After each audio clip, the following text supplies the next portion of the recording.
Welcome back to Cook That Pokemon. Today we will be making, you guessed it, Torchicken salad. Let's get started.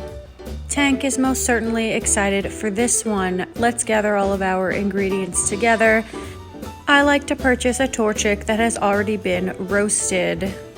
The first and most time-consuming step is stripping the meat off of the Torchic's bones.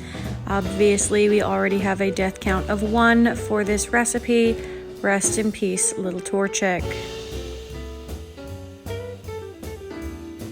Fun fact, Torchic is one of Tank's most favorite snacks. What a good boy. Next, we have to wash and chop some celery. There is no celery Pokemon, and although Farfetch'd does come to mind, what he carries with him is a leek. Also, I don't think taking the leek from him would kill him. I think it would just make him very sad. So, luckily for the Pokemon, our death count does remain at only 1. The next thing we need are some grapes. Since there is no grape Pokemon, the Pokemon have lucked out once again. But unfortunately, I do think that luck is about to run out. I like to slice all of my grapes in half. Some people do it in quarters. It doesn't really make a difference. The Pokemon's luck will hold out just a tiny bit longer since our next ingredient is dill. There is no dill Pokemon, and I don't feel comfortable claiming that dill would come from a Tangela or anything like that.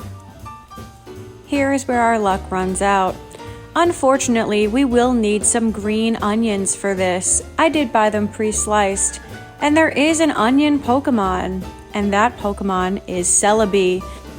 That means that if we want to make our Torchicken salad, we will have to kill a Celebi. This brings our death count to 2, and in theory would make this an incredibly expensive dish. You may think that our death count stops there, but unfortunately it does not. Our next step is to mix together mayonnaise and sour cream in order to make the base for our ingredients. Mayonnaise is made almost entirely out of eggs. That means that quite a few Execute probably had to die to make this mayo. Since an Execute has 6 eggs, we will just count it as 1. Although no one has to die for us to make our sour cream, we do have to exploit a Miltank, bringing our death count up to 3 and our exploited Pokemon count up to 1. Next, we'll mix in some pepper, some salt, the dill that we cut up, and some slivered almonds. This is pretty lucky for Forretress, the walnut Pokemon. Let's say hi to Tank. Hi Tank. Back to business. Mix together everything that you've got so far, and the next thing that we're going to be adding is, you guessed it, those little chopped up pieces of our Celebi, the Celebits, if you will. I apologize immediately for that. Here's some lemon juice. We're going to add this into our mixture as well. I think that you could harvest this from a lemon Alcremie without actually killing it. So I'm going to add Alcremie to our exploited list, bringing that total up to 2. Go ahead and add your Torchic flesh to your mixture. You're also going to add in your celery and grapes, and we're almost done.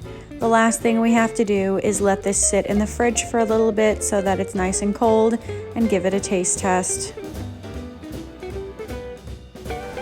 Our Torchic salad has spent some time in the fridge, and now the time has come for us to go ahead and put it on a sandwich and get a taste test.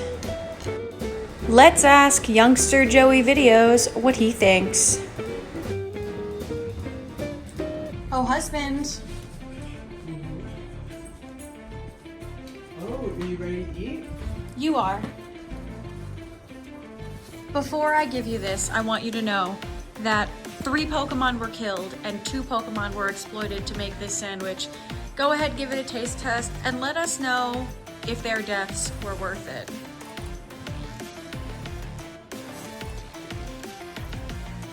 That's a good Torchic right there. Okay, real good. So it was worth the death of 3 Pokemon and the exploitation of 2? Go ahead and kill 10 more if it gives me this kind of sentiment. Absolutely, absolutely. So the verdict is in, folks. It is worth murdering 3 Pokemon and exploiting 2 in order to make the Torchicken salad. Here are the dogs. Kyrie has dirty feet. And Tank is perfect in every way. Thanks for watching. Goodbye.